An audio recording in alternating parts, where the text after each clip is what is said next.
علیکم ورحمۃ اللہ وبرکاتہ۔ وعلیکم السلام ورحمۃ اللہ وبرکاتہ۔ إن الحمد لله نحمده ونستعينه ونستغفره ونؤمن به ونتوكل عليه ونعوذ بالله من شرور أنفسنا ومن سيئات أعمالنا، من يهده الله فلا مضل له ومن يضلله فلا هادي له، ونشهد أن لا إله إلا الله وحده لا شريك له، ونشهد أن سيدنا ومولانا محمدا عبده ورسوله. أما بعد فأعوذ بالله من الشيطان الرجيم. بسم الله الرحمن الرحيم. إنا نحن نزلنا الذكر وإنا له لحافظون. وقال الله تبارك وتعالى: شهر رمضان الذي أنزل فيه القرآن هدى للناس. وقال الله تبارك وتعالى: إن هذا القرآن يهدي للتي هي أقوم. صدق الله العظيم. قال النبي صلى الله عليه وسلم: خيركم من تعلم القرآن وعلمه. وقال النبي صلى الله عليه وسلم: إن أنزل القرآن على 7 أحرف، أو كما قال النبي عليه الصلاة والسلام. In the name of Allah, the most gracious, the most merciful, all praise and thanks are Allah's, the Lord of the Alameen, mankind, jinn and all that exists. You honor only the true judge, the day of recompense, it means the day of resurrection. You only we worship, you only we ask for help, each and everything. Guide us to the right path, to the straight way. On the way, on those on whom you have bestowed on your grace. The primary aim of the education of Quran is to prepare and to qualify the new generation for participation in the development cultural society. Nakiras parbinanti vartani adabdhani varunas savartani asmallam hutva illo surya sarva nakshatra narashan sam vajinan vajani shaidiram pushanam Sanmerim hai Ratham Nadruda Davasava Sudanabo Vishwasammano Ahan Shorishpiparta.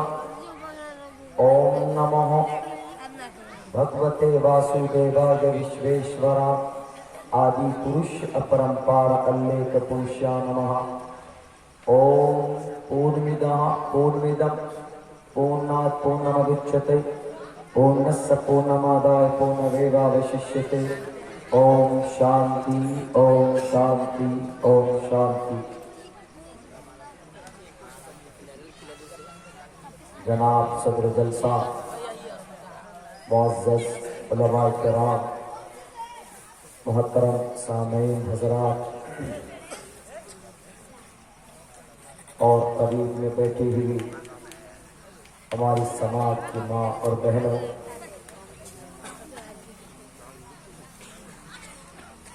جلسہ دستار بندی و نعتیہ مشاعرے کا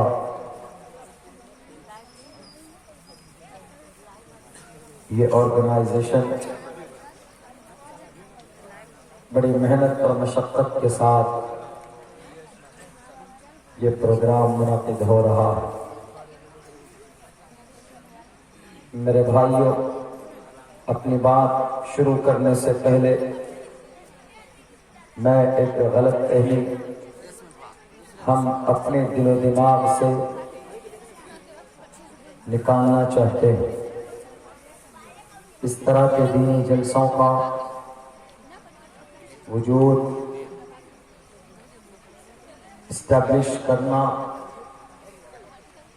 ہم کو اللہ کی شریعت نے بھی اجازت دی، اور جس ملک میں ہم رہتے ہیں اس ملک کے قانون نے بھی ہمیں اجازت دی۔ اللہ کی طرف سے یہ اجازت ہے کہ خود اللہ تبارک و تعالی نے ایک جلسہ ایک کانفرنس کی تھی. کوئی کہے گا کہ اللہ کو کیا ضرورت پڑی جلسہ کرنے کی؟ جلسے کا مطلب بیٹھنا اور بیٹھ کر دو چار گفتگو کرنا، سننا اور سنانا. جلسہ کے معنی بیٹھنے کے آتے ہیں. عموماً جلسوں میں لوگ بیٹھ کر سنتے سناتے ہیں. Therefore is called in Arabic language جلسہ. اور یہ جلسہ گویا کہ اللہ کا طریقہ. اللہ تبارک و تعالیٰ نے 2 مرتبہ جلسہ کیا. ایک مرتبہ قیامت تک آنے والی تمام ارواح کو جمع کیا اور وہاں پر ایک جلسہ اور وہاں پر ایک تقریر. اللہ نے روحوں کو مخاطب کر کے کہا الست بربکم، کیا میں تمہارا رب نہیں ہوں؟